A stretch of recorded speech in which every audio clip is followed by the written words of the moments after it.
Hello, everyone, and welcome to a briefing call on the Interagency Task Force on Israeli-Arab Issues and Government Resolution 2397 with your host, Michal Steinman. I'm opening the line. Sorry about that, Michal. Your line is now open. Go ahead, please. Thank you. Shalom, everyone, and thank you for joining us today. A few weeks ago, the government of Israel approved Resolution 2397, a new Socio-Economic Development Plan for Negev Bedouins.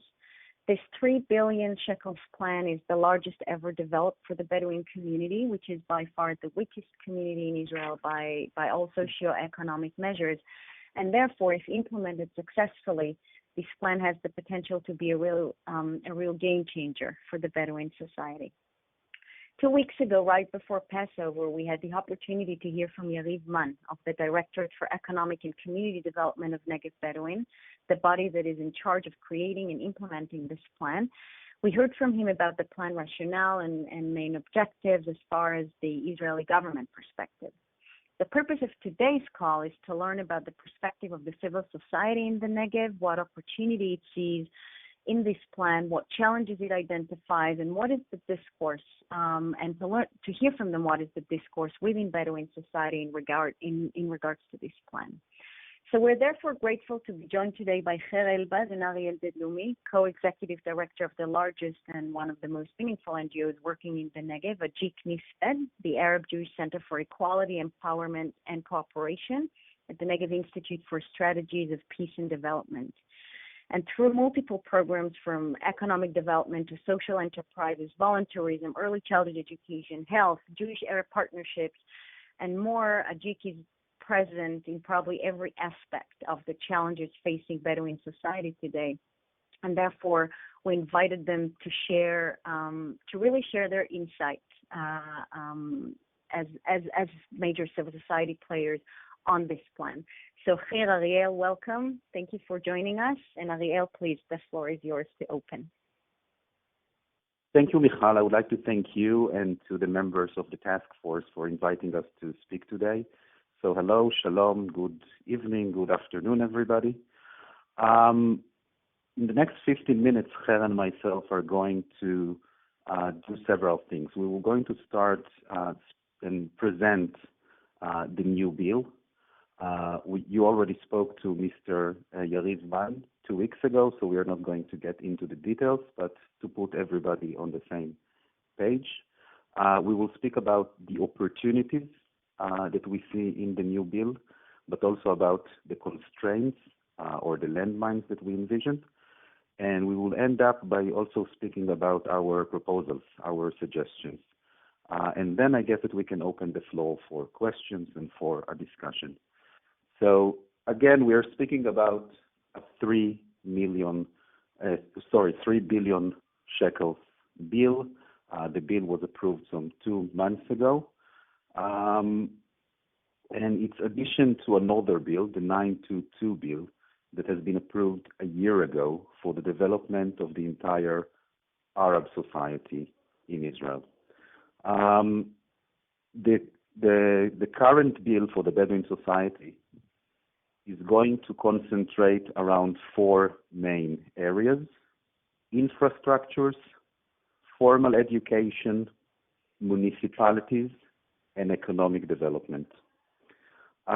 We think that this bill is a great evolution. It's a great development compared to previous investments in the Bedouin society. There are 3 main sources for the 3 billion shekels. The first one is the new bill.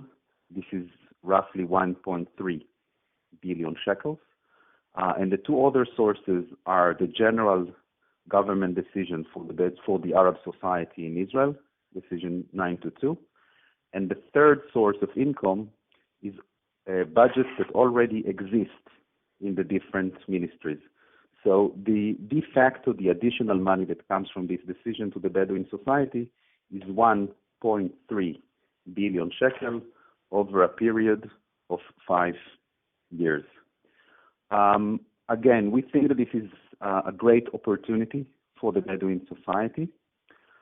and the aim is to make sure that the money, in the end of the day, reach out to the people. We also think that it was very, very important to emphasize the role of the Bedouin municipalities in this government plan. In fact, 500 million shekels are going to be distributed through the municipalities. We know that some of these municipalities are relatively weak. They have less knowledge, less experience in handling serious projects in terms of planning and implementation. And we will also touch upon this in a few minutes when we suggest our intervention programs. I'm handing over now to Kher also to speak about the perspective of the Bedouin society and also the constraints that we see in the program. Thank you, Ariel, and good evening. Shalom, salam to everybody. And again, thank you for inviting us to speak to you and share with you some of our thoughts and insights. In terms of the Bedouin community, the way that the community itself looks at this plan is as something new, as something that did not happen before. The fact that in terms of developing the plan, the Bedouin community was consulted, including NGOs, including civil society organizations. Myself and Ariel, who is speaking right now, we were involved with the Ministry of Treasury in terms of providing our insights when the plan was developed, and many other organizations, mayors and others. So people look at this plan as something new with great potential. That's on the one hand.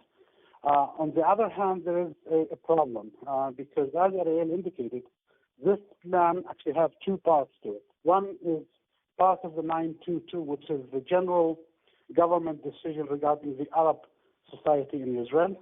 And there is a certain percentage of this plan that is designated to the Bedouin community.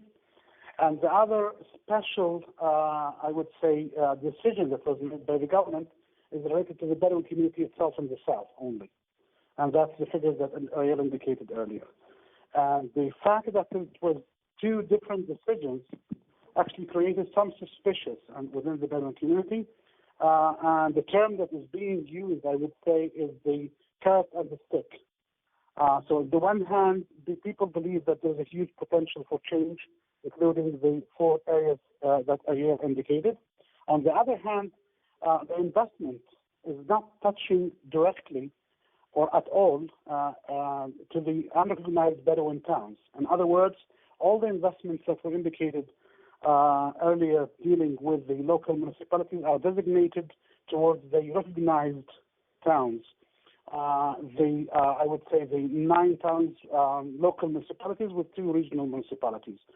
The other unrecognized towns are not, at least in a clear way, are not included in this plan. People believe, and we also believe, that there are other parts of this plan that were not published or are not in public. And these plans are including some decisions regarding the evacuation of the unrecognized towns, house demolition, increasing the forces of the police and other security forces in order to make sure that the issue of the unrecognized towns is being, I would say, dealt with. That increases a lot of I would say, suspicion within the Bedouin community.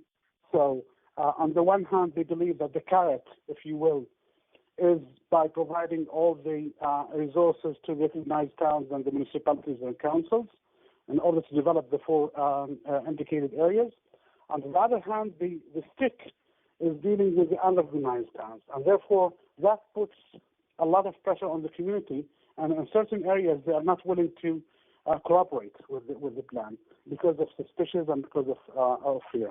The other aspect of this plan that created some obstacles and problems within the community is that the local, I would say, civil society organizations, because of the situation dealing with the recognized towns and not dealing directly in terms of service delivery to the unorganized towns, that puts a lot of the NGOs or the civil society organizations in a very hot spot, I would say, or a very sensitive position, because if they are dealing with this government plan, that will mean that they will not have the ability to continue working with the Bedouin community. So that's another, I would say, obstacle or problem that we're faced with on the ground. The other obstacle that we're very concerned about is that the local municipalities and the local councils actually got used to, throughout the years of dealing with very small developments in these towns, are not capable. They don't have the capabilities and enough, I would say, skills and knowledge and experience in dealing with large-scale projects and large-scale investments like the one that we're talking about. And the concern is that, in terms of the capacity, the local capacity, the concern is that the local capacity is not good enough to perform, at least in some of these councils. We know that, for instance, the Khura municipality and maybe the Negev Shalom municipality, a little bit Rahat city, are more experienced. The others are still far away from being in that position. As a matter of fact, we, in the last 2 months or so, we were meeting with most of the local teams in these councils, including the mayors and the other heads of departments and etc. And we were not surprised, but we found something that's very, very disturbing, is that in some cases they are not familiar even with the basic details regarding these government decisions. So that's another concern that needs to be dealt with.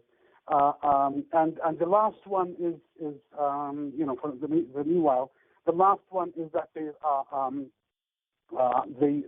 issue of the unrecognized towns is not included even in the level of service delivery, like education and other basic services. And that's something that people are really also concerned about. And that what that does is that puts a lot of pressure even on the mayors of the recognized towns, because, as you know, the Bedouin community is connected. And those who are living on the unrecognized towns are strongly connected to those who are living on the recognized towns, because some of them are the same families or relatives or are close by people. So the fact that the unrecognized are not served is also impacting on the implementation on the existing or recognized towns. That's to this point. I will now move to our suggestions with regard to the new plan. One of the major challenges is the fact that the entire program, the entire plan is being coordinated through the Bedouin Land and Development Administration. The reputation of this body is not very high within the Bedouin society, and in fact, the same body, the same government body, has, as Kher said before, the carrot and the stick. On the one hand, they are responsible for all the land issues that are very, very sensitive with the Bedouin society, handling the unrecognized villages, demolition orders, and so on. And on the other hand, now they have 3 or 1.3 billion shekels to invest in economic, social, education, development. The fact that the same body has the carrot and the stick is very, very problematic. And our first suggestion is to separate. We think that Bedouin municipalities should start and learn to work directly with the relevant ministries, whether it's the Ministry of Education, of Welfare Services, of Interior. This will be the best way to build the capacities amongst these municipalities to work with the different civilian ministries. Now, with regard to the role of the civil society, we think that there are 2 roles for the civil society. One of them is in the proxy between the municipalities and the government. Civil society should help the different municipalities to understand into details the plan, and also to monitor the plan, to make sure that all the funds are being and all the programs are being implemented. Shatil is taking a leading role in this area to coordinate and to raise awareness of the different municipalities and to make communication with the government authorities. The other role of civil society that we believe is very, very important is to help the local municipalities, maybe not the strongest municipalities, but those who we find that lack some of the capacities to plan and to implement the program. And over here, for example, in AJEEC, we thought about an idea to set up a social enterprise that will act as a consultancy company, consultancy firm that provides different municipalities the different consultancy services that they will need in order to implement the plan. On the first hand, just to fill out the forms, present the 5 years plan for each one of these municipalities so they can really reach out to the government funding and not missing it. And we think that this way we can also prepare a program to mentor young people from the community to work in this firm, in this social enterprise, and to build the capacity of young generation from the Bedouin society that in the next 5 years plan will be able to carry out the program by itself. So again, I'm repeating the 3 different suggestions. One is that Bedouin municipalities should work directly with different relevant ministries in Israel. We know that this is something that cannot be solved in this conversation, but it's something that we are talking about with the different authorities. And to be honest, I'm not very, very positive that this is going to happen. And then the 2 other suggestions are related to the role of civil society. One is to help different municipalities to understand the program into details and monitor it. And secondly, to help the different municipalities to plan and to implement the program. Kher, would you like to add something else before we open the floor for questions?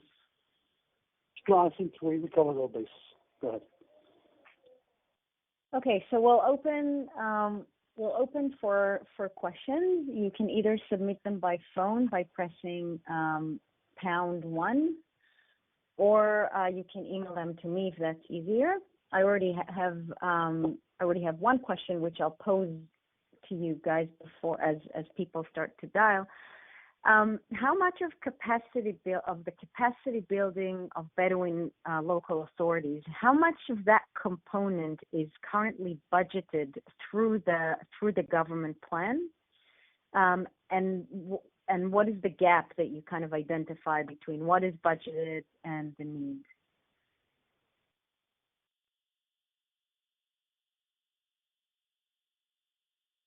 Hello? You have the figures?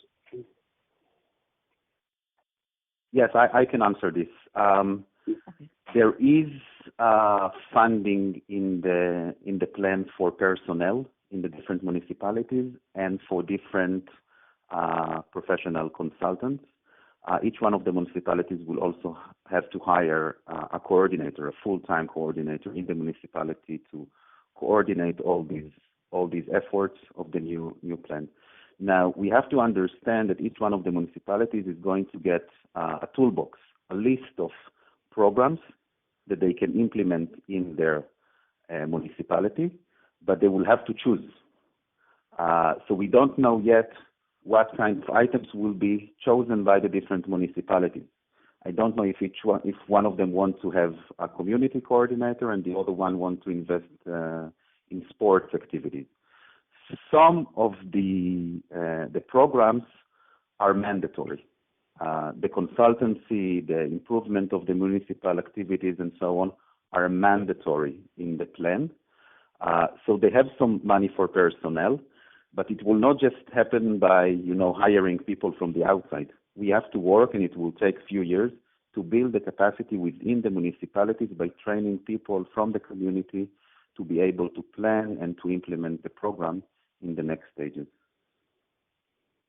I would just add to that the capacity building is, and that's again one of our concerns, capacity building is a process oriented. It will take maybe 2, 3, 4 years to have the enough, the staff with enough skills to be able to implement. And therefore, this is one of the major roles of the civil society organizations, is to get involved on the first year and the second year, heavily involved in the first and second year, to help in implementing and building the capacity as the process proceeds, and therefore not missing the first 2 very important years in terms of implementation. Thank you. Before we open on the phone, I I received another question on this issue. Are current national NGOs that are working on building capacity for the purpose of the 922 resolution, are they also working in the Negev, or as part of 922 or not a part of 922? Sikui, are they working with Bedouin local authorities the same way they are now working with Arab localities in the north and in the center on building their capacity to access government money and implement plans? I would just yes. say, Ariel, we can continue. I would just say that our aim is to, first of all, make sure that all the local and the national NGOs that have the skills and have the experience to be involved, because the process needs a lot of effort. And therefore, what we are actually trying to do now on the regional level, at least in the Bedouin community, is to try and get some sort of a round table of organizations that some of them are experts on the grassroots levels, like AJEEC and others. We're focusing more on the sort of grassroots implementation processes. Others are more focusing on the policy change or advocacy aspects and monitoring aspects.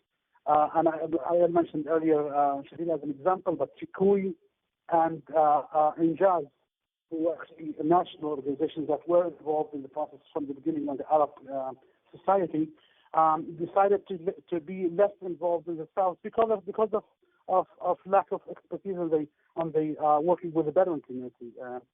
But on the other hand, they are sharing with us. That's our agreement with Sikui and Injaz. They're sharing their expertise, their knowledge, with the local NGOs to be able to start the implementation processes. So the aim is to get all these local and the national organizations involved in order to make sure that the implementation will be as effective as possible. Thank you. Ariel, do you want to add anything, or? Yeah, as Kher mentioned, we have organized a roundtable with Sikui and Injaz to learn from their experience in the north. They are not going to be involved directly in the Negev. As far as I know, Sikui and Injaz are going to be involved with Khura and Rahat as part of another government plan, the Excellence Program, but not in the other municipalities that are less experienced than Khura and Rahat.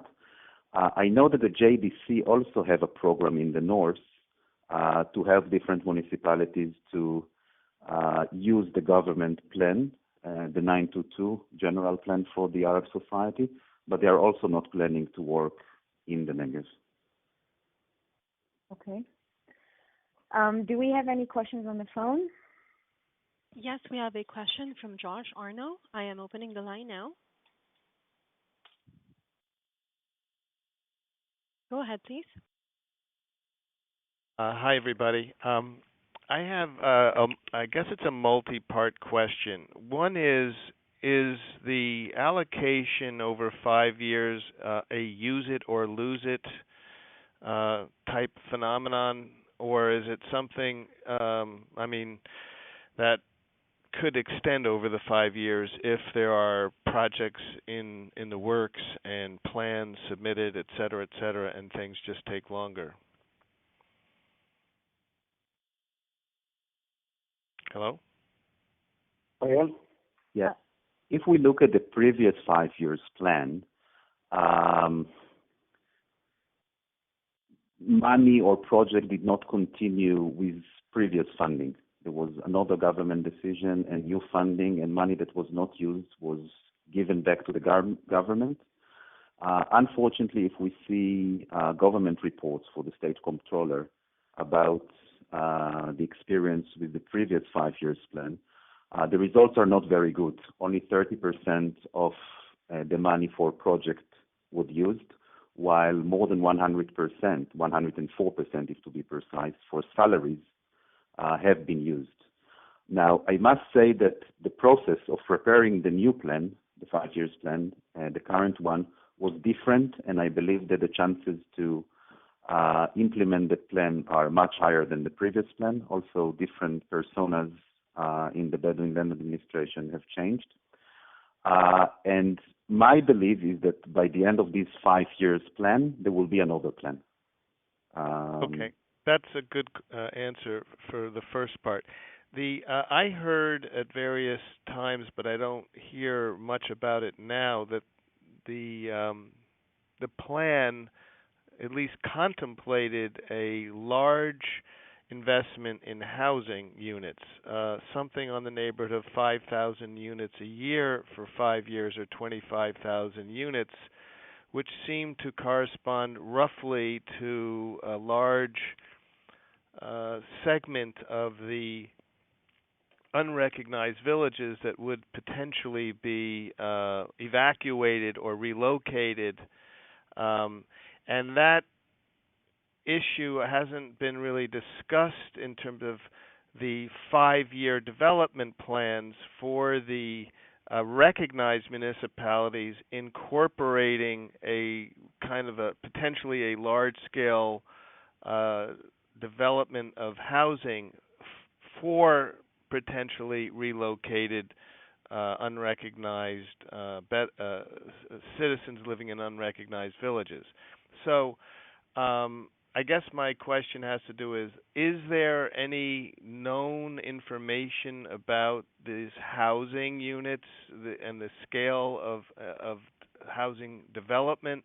How does that tie into any development plans that would be put forth for the recognized villages? And is that a big part of the stick that you're talking about in the carrot-stick equation? I believe, Josh. Hi, Josh. It's good to hear your voice. Likewise. Long time no see. Yes, actually, you indicated the exact situation that we are in right now. The information regarding this housing plan and also the other parts of the stick, if you will, are not very well known. It wasn't published. It wasn't. A while ago, Ariel mentioned the plan and that of the 5,000 housing units, but that was the end of story. We don't know exactly yet where that would be. How would that be covered in terms of budget? And the other aspect of the evacuation or relocation of unorganized towns is not included in this plan, at least not the part that is exposed to the public.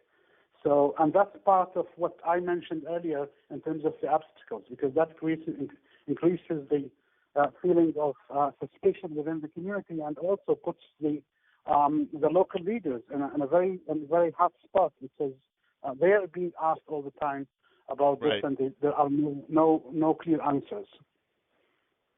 Okay, and the last part of my question is there any discussion about newly recognized or additional recognition of some unrecognized villages? Ariel? Not as part of this plan, and not that we know of. Okay, thank you very much. Sure. Before taking another question from the phone, I have another question via email which touches on this issue, and that is that the land issue or the land dispute issue is not actually dealt with in the plan. Do you think it is really possible to meaningfully do economic development work without addressing the land issue? And you're right. I mean, the land dispute issue is not, at least is not included on the plan that we are aware of as part of the carrot or so there are plans in terms of land dispute, in terms of compensation, in terms of dealing with all the other issues, the implementation of the court orders and all the other aspects, but they are not included, at least on the plan that we are familiar with. And in terms of economic development, it could be done. It could happen in the recognized towns. And I can give the example that Josh, and I'm sure that others are familiar with, the Negev initiative, industrial area. So there it's in Rahat, and Rahat is just one partner with also the Havim and Mission On as partners. So that's one initiative that will be benefiting the Rahat and other Bedouins. The other one is in the Shoket. I don't know if we may call it the free zone or the industrial area in Shoket, which will be also including Khura and Lakia and maybe some more towns. There is also the industrial area that's being developed, not part of the government plan, but before it was developed several years ago in Negev Shalom and others. So yes, the answer is you can talk about economic development projects in recognized areas where there's no land dispute. And just to maybe remind all of us that the land dispute is not on 100% land of the Negev. We're talking about people mention figures between the 3 to 10% maybe. So not in all areas there are issues of land dispute. The land dispute issues are mainly on the unrecognized towns, and some in recognized towns, like Lakia and the center, there are some land disputes, but that's on the margins. Okay, so but given a lot of the master plan's gaps, and this is a continuation of that question, how will investment in infrastructure work? Even in the recognized villages, or were future to be recognized, or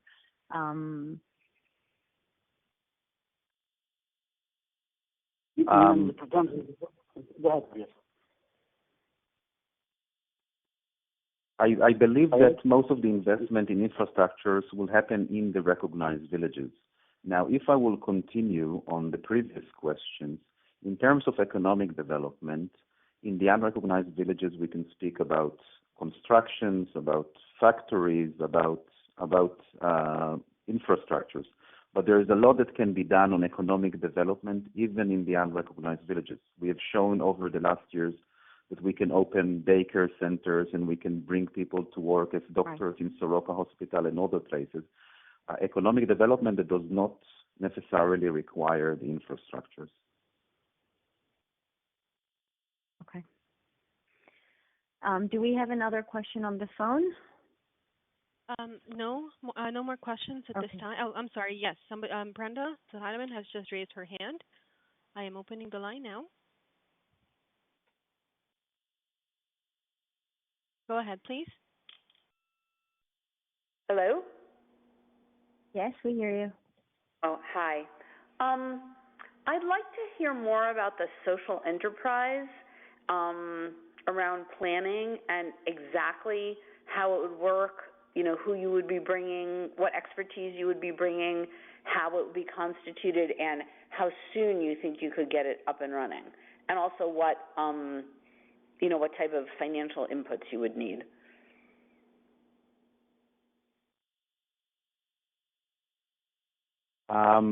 Okay, thank you, Brenda, and also good to hear your voice. I'm not sure that right now I can answer all these questions because we're still in a very initial stage of analyzing the plan and understanding exactly what are the necessities of the different municipalities. But we already have a list of expertise that will be needed in those municipalities, whether it's transportation, environment, women economic empowerment, local economic empowerment, and other issues like this. We are not talking about, engineering and other stuff that we don't have any relative advantage for this. In terms of what we need for establishing this, we will need, I guess, seed money to start the business.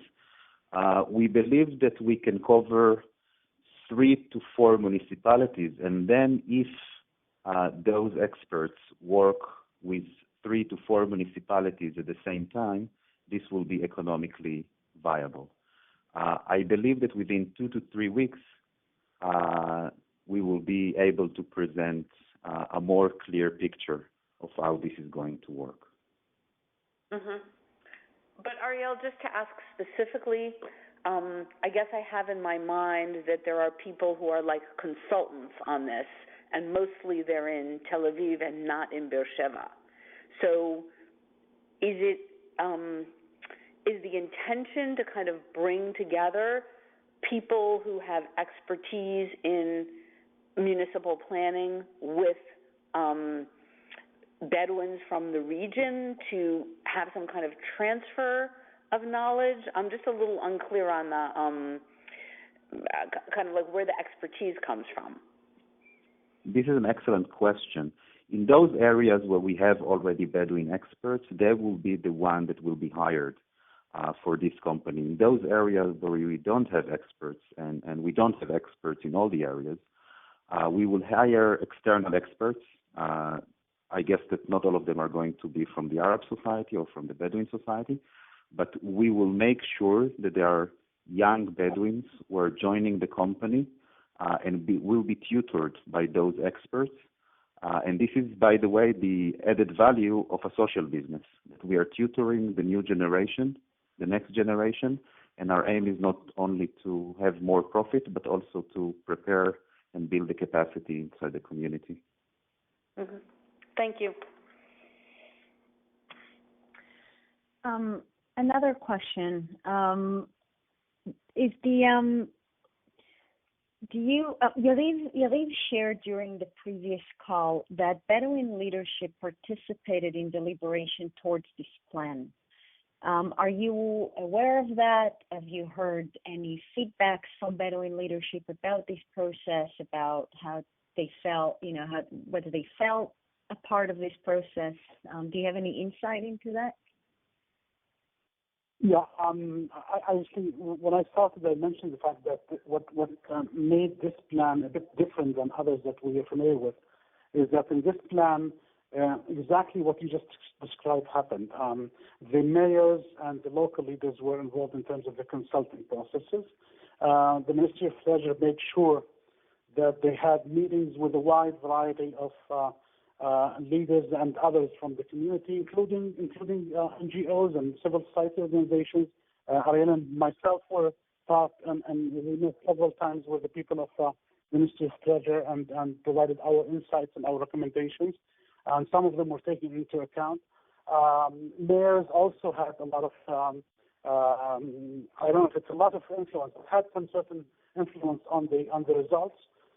So yes, the sense was that there was some good degree of participation.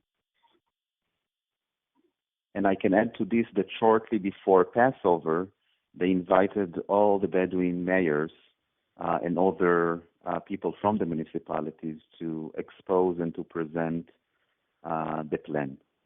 And now they have 2 to 3 months to present their plans and submit it to the ministry.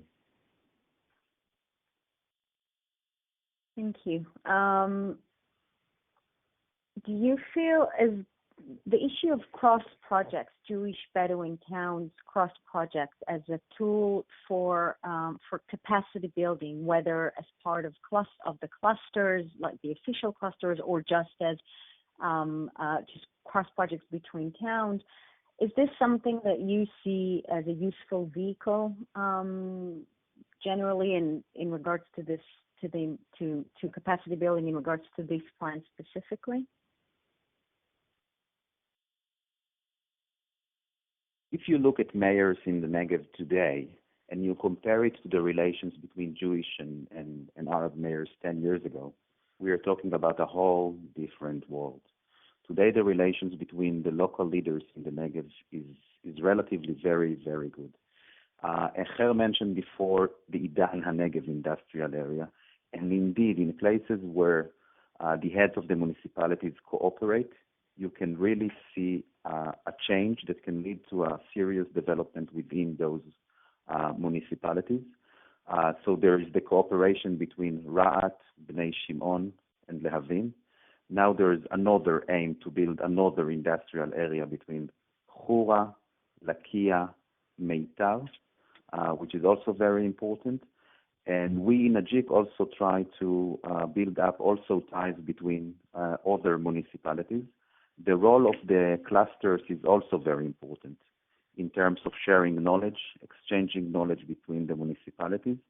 And I think that your point is very, very important. If the municipalities will learn to cooperate, it will work for the benefit of all of them. And Bedouin towns are open at large to such partnerships? And Jewish towns, I mean... Yeah. Yeah, the towns are open to these partnerships, at least those who are involved in the process. For instance, if you take, for example, Rahat with the Negev is very heavily involved in this, so there are intentions of also creating more opportunities in terms of tourism and other areas. Kher, for instance, is involved with the surrounding Jewish municipalities in certain projects. One of them, Josh, familiar with very much at Yawadi Atir, and with some other initiatives that are based on that. The Shoket industrial area is going to be partnership between Bedouin and Jewish municipalities. There are attempts in terms of Tel Sheva and Be'er Sheva, thinking about a shared industrial area. That's probably going to take longer periods of time because of local, I would say, leadership that's not quite trained yet. So the potential is there. There's some talks between Be'er Sheva and Negev Shalom as well. So the intentions are there, and I think the mayors, as Ariel indicated, are more open in terms of looking at some of the regional developments, because everybody is identifying this as also an opportunity, not just for services, but also for income that comes from taxes, from industrial taxes. Okay. Do we have questions on the phone? Otherwise, I do have another question by email. Yes. We do have a question online. On the phone from Robert Gordon. I'm opening the line now. Hi, Bob. We can hear you. Hi. You mentioned that Sikui and Injaz won't have a direct role in the Negev. How about Shatil and ACAP? Will they have any direct activities?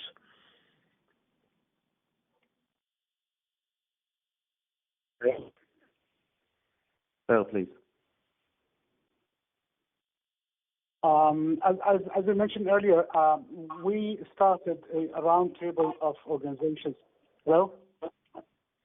Yes, we hear you. A roundtable of civil society organizations focusing on their own area of expertise, and Shatil is one of the organizations that will be mainly focusing not on the grassroots service delivery or implementation, rather on the sort of, I would say, more looking at hiring somebody that will be helping the council in terms of, I would say, utilizing the budget as much as possible and monitoring the development of the plan.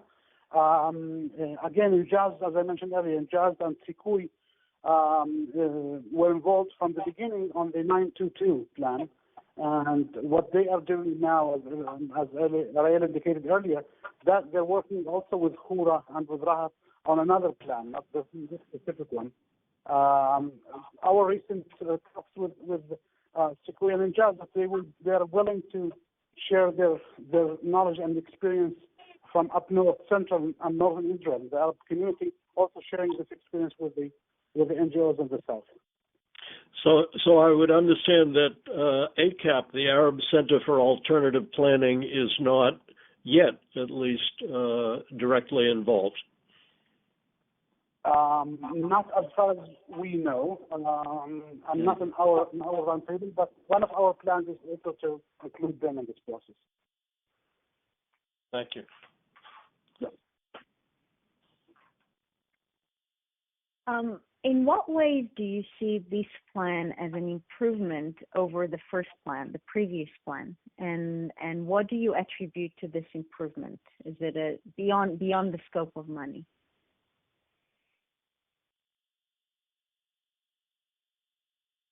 Ariel? Yeah, I think that we have to look, and we mentioned this before, at the process of preparing the plan. It's very different from the previous process that was done without consulting with the community, and this time it was done in a very different way.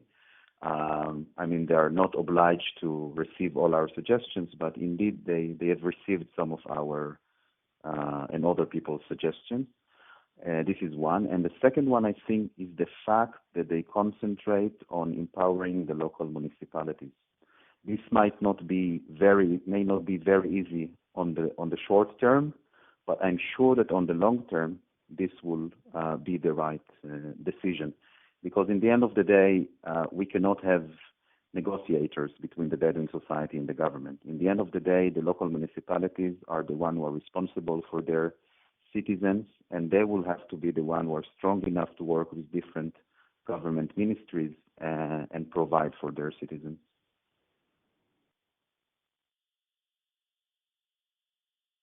Okay. We do have another question, but I'm emailed that you don't recognize the question submission. It's pound one. It's pound one. If it doesn't go through for some reason, you can email me the question and I'll ask. Operator, do we have? Does it come through? Yes, we now have a question from Josh Arno. I'm opening the line now. Another one from Josh. Okay, good. Thank you. Welcome. Thanks. I was pushing 1 pound instead of pound one. Sorry about that. In the detail. God is in the details. Yeah. I wanted to hear, since a big chunk of the 1.3 billion is supposedly earmarked for economic development, and there seems to be, I think we heard from one of the previous speakers from the task force calls that tourism is a significant area. The Ministry of Tourism is not really participating that directly with the 922 plan, but the tourism is a piece of economic development that is not directly, related to industrial parks and kind of standard types of economic development. But the question is, outside of the industrial park concept for bringing jobs and industry into the area, are there other forms of economic development that AJEEC-NISPED envisions? What ways how is that going to be fostered? How are plans going to be developed for these non-industrial park type opportunities? How are the kind of community-based enterprises going to see any of this funding, or is that something that's just going to fall by the wayside? It's a good question, Josh. Indeed, there is funding in the program for development of small and medium enterprises within the municipalities. And the budget for the municipalities themselves also include money for at least experts or consultants on issues of tourism. However, I think that relatively little money is left for regional cooperations between the municipalities. This is something that we brought forward when we had discussions with the Ministry of Finance before the approval of the program, that it's important to empower the local municipalities, but it's also very, very important to create cooperation on the regional level between the municipalities. There's not lots of money for this area, but indeed we believe that there is a lot that can be done on issues like tourism. Now, With regard to industrial areas, we have to remember that the Negev is not that big. Idana Negev is going to be the second biggest industrial area in Israel. Shoket Junction industrial area is also going to be relatively very big. There is no reason to set up industrial areas in each one of the Bedouin villages. So what they are planning, and this is something that I've also learned from Yariv, they are planning commercial centers in the cities, in the Bedouin villages themselves, while the heavy industry is going to be concentrated in the regional industrial areas like Shoket and Idana Negev. What role, I mean, it seems to me that there's efforts being put in to build capacity at the municipal level so that they can submit their development plans, which they have to do, and hopefully get their hands on some of the money. Regarding economic development, how do you envision the municipalities or the gaining access to funds for economic development? And is that something that is going to be part of these 5-year development plans? Are they going to try to incorporate economic development in there, or where does economic development really fit in? How are the funds accessed? How are the plans developed, and who's supporting that process?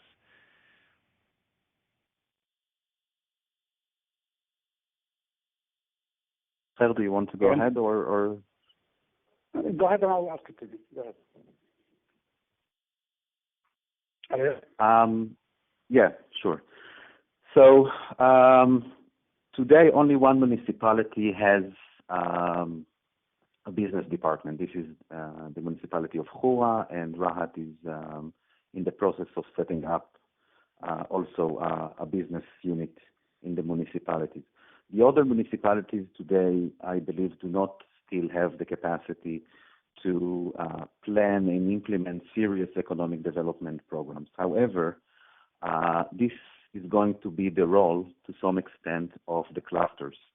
As far as we understand, the clusters already have funding to hire economic development coordinators for each one of the Bedouin municipalities. Some of them already did. We went to Ariel last week, and they've already hired someone who looks very, very professional. And they're the ones who are going to start and planning the economic development for those villages. Inside this program, there is money for training, vocational trainings. There is money for commercial centers. There is money for small and medium enterprises. I did not see, big funding for bringing factories to the area and things like that. I don't think this is going to be part of the plan. Well, I think also adding to what Ariel just mentioned in terms of tourism, there are some certain and very serious plans to develop local tourism, mainly small, businesses around tourism. They are. You asked about our role in this. We are now working on the plan for what we call Nahal Hebron, the Hebron River plan, and which is including also some ideas for local tourism and the Bedouin towns in Tel Sheva, in Hura, and maybe in Lakia, hopefully, and some other surrounding Bedouin towns that will focus mainly on tourism on the towns themselves, like working with women, working with local communities in terms of developing small initiatives of tourism. And that, I believe that will also be one of the major changes in the next 5 years or so. Okay, thank you very much. Yeah. That's helpful. Seems to be the key for economic development. Sorry, can Yes, sure. Go ahead. I didn't hear the questions. Oh, okay. So I was actually going to ask another last question, which is focusing on education. Are you aware about the education funding in the plan. What is it going to go towards to building more schools, more teaching hours? What would be the education funding component that you anticipate? So there are two types of funding for education. One of them is for construction of new classes and so on. And the other fund is additional 112 million shekels that are going to go for improving the educational level in the schools. This is only for formal education. Funding for informal education is going to come from Government Decision 922, that, as we mentioned before, 15% of this decision has to go to the Bedouin community. We have been talking and working with people from the informal department in the Ministry of Education for the past few months, and actually today they have released the new, call for proposals for different organizations to come up with their ideas for informal education activities. And I think just adding to that, in terms of the government, in terms of the Ministry of Education, they are very well open-minded in terms of working not just with the municipalities on this, but also with the civil society organizations. I think my friend Ariel mentioned that in the last time that he talked to with the group, that they're working a lot of involvement in this specific topic in terms of mental education. They're welcoming a lot of input from the civil society organizations, and that's also a positive change. Okay, thank you. I assume, Donna, we don't have any more questions on the phone. That is correct. We are reaching our end of the call. Thank you, Kher, Ariel, for sharing your insight with so much detail and patience. Going through so many questions, it's been truly informative and eye-opening. And we very much look forward to continue these conversations with you as the plan's starting to be implemented and we learn more about it and get more details about the challenges that it faces. So we definitely look forward to continue hearing from you and learning from you. Everyone will continue to provide education on this written and by phones. If there are any follow-up questions, you're welcome to continue emailing me, and I will forward your questions to Kher and Ariel. And this call was also recorded, so you're welcome to share this with your constituencies. It'll be up on our website in a few days. Thank you, everyone. Kher, Ariel, thank you again, and Laila Tov. Thank you. Thank you. Thank you, everyone. The call has now ended. Have a great day.